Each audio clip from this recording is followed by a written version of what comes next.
नमस्कार साथियों, आज की क्लास में आप सबका स्वागत है। साथियों, आज की क्लास में हम हिंदी साहित्य के कुछ महत्वपूर्ण प्रश्नों पर चर्चा करेंगे। हमारा आज का पहला प्रश्न है, हिंदी साहित्य इतिहास के पहले लेखक हैं। आपके पास ऑप्शन है George Grierson, Ramchandra Shukla, doctor Nagendra या गारसादा तासी। तो साथियों, आपने बताना है कि हिंदी साहित्य इतिहास के पहले लेखक कौन माने जाते हैं और साथ में इनके ग्रंथ का नाम भी बताना है। बिल्कुल सही। जिन साथियों ने ऑप्शन नंबर डी बताया है उनका आंसर सही है। गारसादा तासी जो है वो हिंदी साहित्य इतिहास के पहले लेखक माने जाते हैं और इनके ग्रंथ का नाम है इस्तवार दा लालित्वेतर एंदोई हिंदुस्तानी, जिसका प्रकाशन वर्ष 1839 ईस्वी है। ठीक है, और यह फ्रेंच भाषा में लिखा गया है। हमारा अगला प्रश्न है, काशी नागरी प्रचारिणी सभा के प्रथम अध्यक्ष कौन थे? आप लोगों ने बताना है कि काशी नागरी प्रचारिणी सभा के प्रथम अध्यक्ष कौन थे।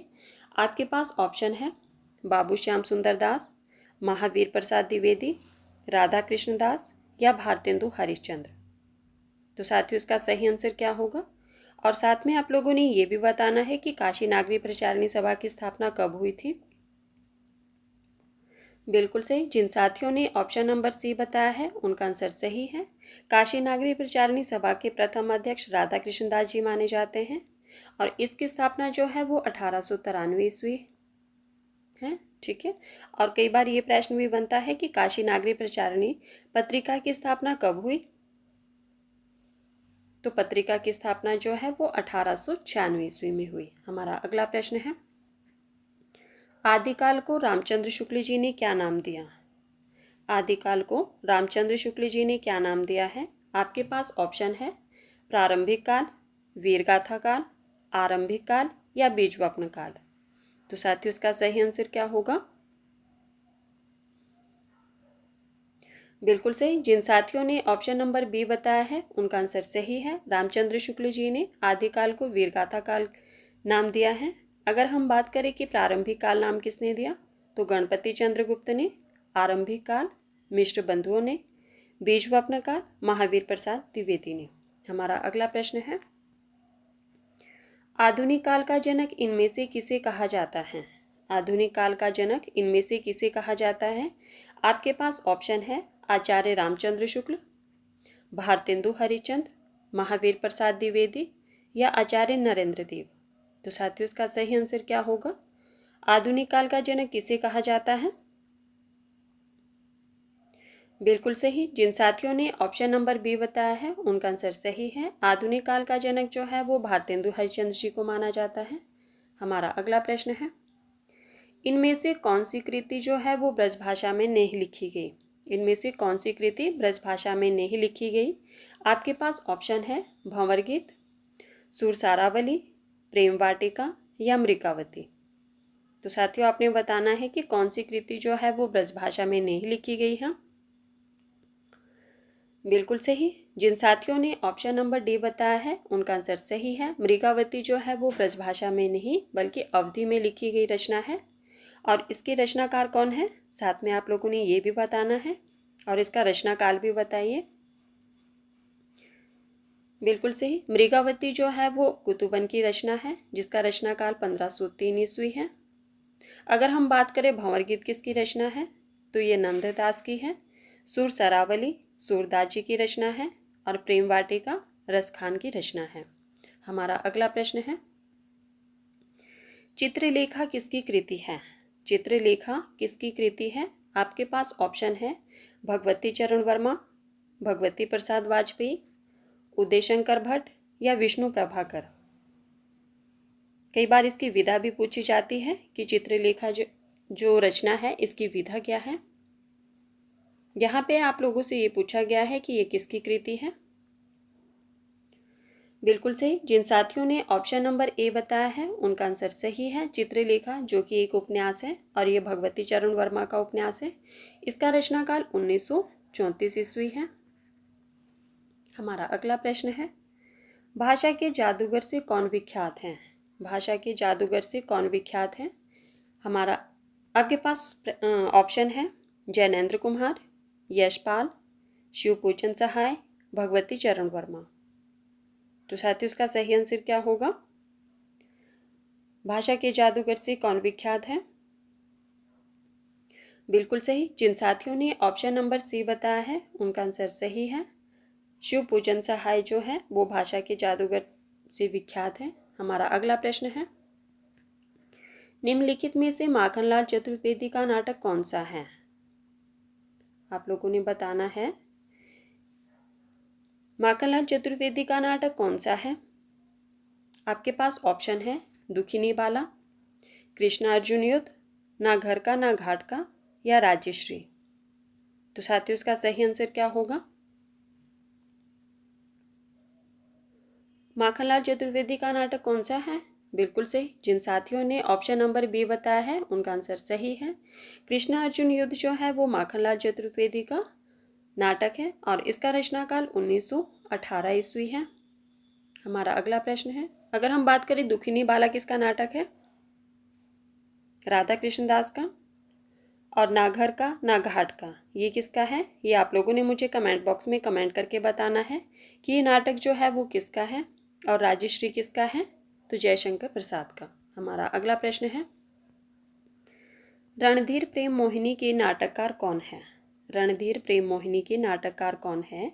आपके पास ऑप्शन है लाला श्रीनिवास दास, लक्ष्मी नारायण लाल, वृंदावन लाल वर्मा, या विष्णु प्रभाकर।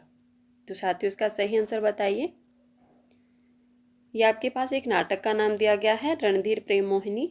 इसके नाटककार कौन है? बिल्कुल सही। जिन साथियों ने ऑप्शन नंबर ए बताया है उनका आंसर सही है। यह लाला श्रीनिवास दास जी का नाटक है और इसका रचनाकाल 1877 ईस्वी है। इसे हिंदी का पहला दुखांत नाटक भी माना जाता है। हमारा अगला प्रश्न है, अंग दर्पण किसकी रचना है? अंग दर्पण किसकी रचना है? आपके पास ऑप्शन है रसलीन, रसनिधि, मतीराम, पद्माकर। तो साथियों आपने बताना है कि जो अंग दर्पण रचना है इसके रचनाकार कौन है? बिल्कुल सही। जिन साथियों ने ऑप्शन नंबर ए बताया है उनका आंसर सही है। अंग दर्पण जो है वो रसलीन की रचना है और इसमें जो है वो नक्शिक का वर्णन किया गया है। हमारा अगला प्रश्न है, शिव सिंह सरोज का प्रकाशन वर्ष क्या है? शिव सिंह सरोज का प्रकाशन वर्ष क्या है? आपके पास ऑप्शन है 839 ईस्वी, 883 ईस्वी, 1938 ईस्वी, या 1881 ईस्वी। तो साथियों इसका सही आंसर क्या होगा? और साथ में आप लोगों ने ये भी बताना है कि शिव सिंह सरोज जो है वो किसका ग्रंथ है, इसके रचनाकार कौन है? बिल्कुल सही। जिन साथियों ने ऑप्शन नंबर बी बताया है उनका आंसर सही है। शिव सिंह सरोज का प्रकाशन वर्ष जो है वो 1883 ईस्वी माना जाता है और इसके रचनाकार कौन है? तो शिव सिंह सेंगर। हमारा अगला प्रश्न है, शिव सिंह सरोज ग्रंथ में कितने कवियों का वर्णन है? शिव सिंह सरोज में शिव सिंह सरोज ग्रंथ जो है इसमें कितने कवियों का वर्णन किया गया है? आपके पास ऑप्शन है 752, 1004, 1003, या 938 ईस्वी सॉरी या 938 कवियों का। तो साथियों आपने बताना है कि इसमें कितने कवियों का वर्णन किया गया है शिव सिंह सरोज ग्रंथ में, जो कि शिव सिंह सेंगर का है। बिल्कुल सही। जिन साथियों ने ऑप्शन नंबर सी बताया है उनका आंसर सही है। इसमें 1003 कवियों का वर्णन किया गया है। हमारा अगला प्रश्न है, आग और राग का कवि किसे कहा जाता है? आग और राग का कवि किसे कहा जाता है? आपके पास ऑप्शन है निराला, जयशंकर प्रसाद, मुक्तिबोध, या रामधारी सिंह दिनकर। तो साथियों इसका सही आंसर क्या होगा? आग और राग का कवि किसे कहा जाता है? बिल्कुल सही। जिन साथियों ने ऑप्शन नंबर डी बताया है उनका आंसर सही है। आग और राग का कवि जो है वो रामधारी सिंह दिनकर को कहा जाता है और रामधारी सिंह दिनकर का जन्म कब हुआ था? तो 1908 ईस्वी में।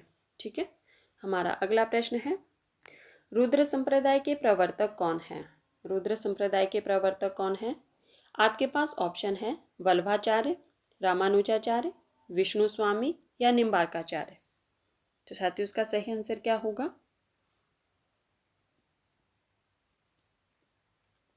रुद्र संप्रदाय के प्रवर्तक कौन माने जाते हैं?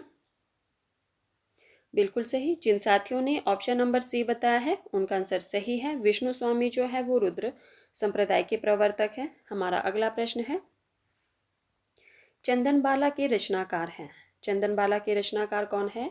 आपके पास ऑप्शन है शालिभद्र सूरी, विजय सेन सूरी, जिनदत्त सूरी या आसगू। तो साथियों इसका सही आंसर क्या होगा? चंदनबाला जो है वो किसकी रचना है? इसके रचनाकार कौन माने जाते हैं? बिल्कुल सही। जिन साथियों ने ऑप्शन नंबर डी बताया है उनका आंसर सही है। चंदनबाला जो है वो आसगू की रचना है। हमारा अगला प्रश्न है, नाटक जारी है किसकी रचना है? नाटक जारी है, इसके रचनाकार कौन है? आपके पास ऑप्शन है लीलाधर जुगुड़ी, लीलाधर जगुड़ी, धर्मवीर भारती, कुंवर नारायण या मैथिली शरण गुप्त। तो साथियों इसका सही आंसर क्या होगा? बिल्कुल सही। जिन साथियों ने ऑप्शन नंबर ए बताया है उनका आंसर सही है। नाटक जारी है, यह रचना जो है वो लीलाधर जगुड़ी की है। हमारा अगला प्रश्न है, सिक्का बदल गया कहानी की किसकी है? सिक्का बदल गया ये कहानी है, तो इसके कहानीकार कौन है? आपके पास ऑप्शन है मन्नू भंडारी, उषा प्रियमवदा, कृष्णा सोबती या ममता कालिया। तो साथियों इसका सही आंसर बताइए। सिक्का बदल गया जो कहानी है इसके कहानीकार कौन है? बिल्कुल सही। जिन साथियों ने ऑप्शन नंबर सी बताया है उनका आंसर सही है। सिक्का बदल गया कहानी जो है वो कृष्णा सोबती की है। हमारा अगला प्रश्न है, सिक्का बदल गया कहानी का केंद्रीय विषय क्या है? जो ये कहानी है सिक्का बदल गया इसका केंद्रीय विषय क्या है? आपके पास ऑप्शन है नारी, विभाजन, प्रेम या नैतिकता। तो सिक्का बदल गया कहानी का केंद्रीय विषय बताना है आपको। बिल्कुल सही। यह जो है वो इसका केंद्रीय विषय जो है वो विभाजन है। ठीक है, और किस किस का विभाजन हुआ था? भारत व पाक के विभाजन पर आधारित है ये कहानी। हमारा अगला प्रश्न है, मेरे राम का मुकुट भीग रहा है के निबंधकार कौन है? ये आपके पास निबंध है, मेरे राम का मुकुट भीग रहा है, इसके निबंधकार कौन है? आपके पास ऑप्शन है विद्यानिवास मिश्र, रामविलास शर्मा, जैनेन्द्र कुमार या रामचंद्र शुक्ल। तो साथियों इसका सही आंसर क्या होगा? यह निबंध जो है वो किसका है? बिल्कुल सही। जिन साथियों ने ऑप्शन नंबर ए बताया है उनका आंसर सही है। यह निबंध जो है वो विद्यानिवास मिश्र का है और कई बार इसका रचनाकाल पूछा जाता है, तो इसका रचनाकाल जो है वो 1974 ईस्वी है। हमारा अगला प्रश्न है, आचार्य हजारी प्रसाद द्विवेदी का जन्म कब हुआ? आचार्य हजारी प्रसाद द्विवेदी का जन्म कब हुआ? आपके पास ऑप्शन है 1900 ईस्वी में, 1904 ईस्वी में, 1907 ईस्वी में या 1905 ईस्वी में। तो साथियों आपने बताना है कि हजारी प्रसाद द्विवेदी का जन्म कब हुआ। बिल्कुल सही। जिन साथियों ने ऑप्शन नंबर सी बताया है उनका आंसर सही है। आचार्य हजारी प्रसाद द्विवेदी का जन्म 1907 ईस्वी में हुआ। हमारा अगला प्रश्न है, विचार और वितर्क के निबंधकार कौन है? ये आपके पास निबंध का नाम दिया गया है, विचार और वितर्क, इसके निबंधकार जो है वो कौन है? आपके पास ऑप्शन है भारतेंदु हरिश्चंद्र, आचार्य हजारी प्रसाद द्विवेदी, बाबू श्याम सुंदर दास या रामचंद्र शुक्ल। तो साथियों ये आप लोगों ने बताना है कि इसके निबंधकार कौन है। बिल्कुल सही। जिन साथियों ने ऑप्शन नंबर बी बताया है उनका आंसर सही है। यह निबंध जो है वो आचार्य हजारी प्रसाद द्विवेदी का है। हमारा अगला प्रश्न है, और इसका रचनाकाल क्या है? तो 1957 ईस्वी। साथियों जो पहली बार चैनल पर आए हैं प्लीज़ वो चैनल को सब्सक्राइब कर देना ताकि आने वाली हर वीडियो की नोटिफिकेशन आप तक पहुंचे। और साथियों अगर आप लोगों का सहयोग रहा तो हम जल्दी ही लाइव क्लासेस जो है वो शुरू कर देंगे, जिसमें हम एक क्लास में थ्योरी पढ़ेंगे और दूसरी क्लास में जो है वो प्रश्नों पर डिस्कस करेंगे। हमारा अगला प्रश्न है, स्मृति की रेखाएं किसकी रचना है? स्मृति की रेखाएं किसकी रचना है? आपके पास ऑप्शन है महादेवी वर्मा, कृष्णा सोबती, मृदुला गर्ग या रामवृक्ष बिनपुरी। तो साथियों इसका सही आंसर क्या होगा? स्मृति की रेखाएं किसकी रचना है? और कई बार इसकी विधा भी पूछी जाती है। बिल्कुल सही।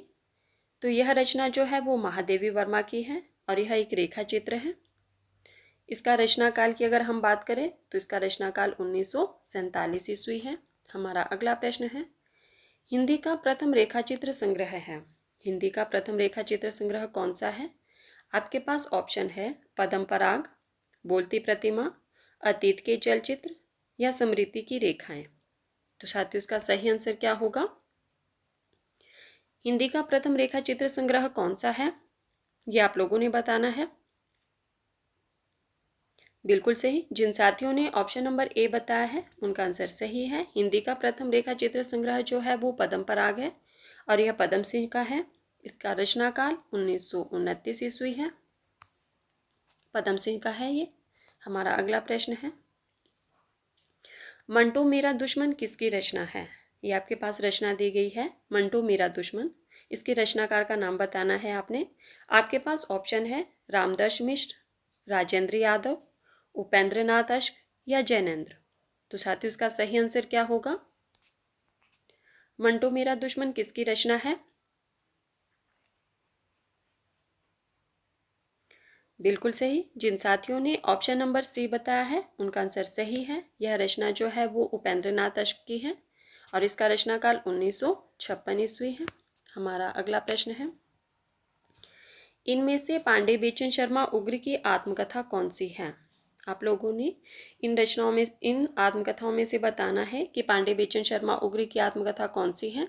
आपके पास ऑप्शन है अपनी खबर, मुड़ मुड़ कर देखता हूँ, मेरी आत्मकहानी या यौवन के द्वार पर। तो साथियों इसका सही आंसर क्या होगा? उग्र जी की आत्मकथा का नाम बताना है आपको।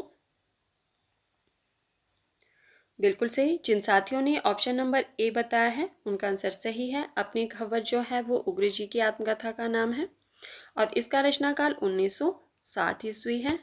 अगर हम बात करें कि मुड़ मुड़ कर देखता हूँ, यह किसकी आत्मकथा है? तो यह राजेंद्र यादव की है। मेरी आत्मकहानी ये श्याम सुंदर दास जी की है। यौवन के द्वार पर ये किसकी आत्मकथा है? ये आप लोगों ने मुझे कमेंट बॉक्स में कमेंट करके बताना है। और साथियों साथ में ये भी बताना है कि आपको आज की क्लास कैसी लगी। अगर आप लोगों का सहयोग रहा तो हम बहुत जल्दी ही जो है वो लाइव क्लासेस स्टार्ट कर देंगे। धन्यवाद। मिलते हैं अगली क्लास में।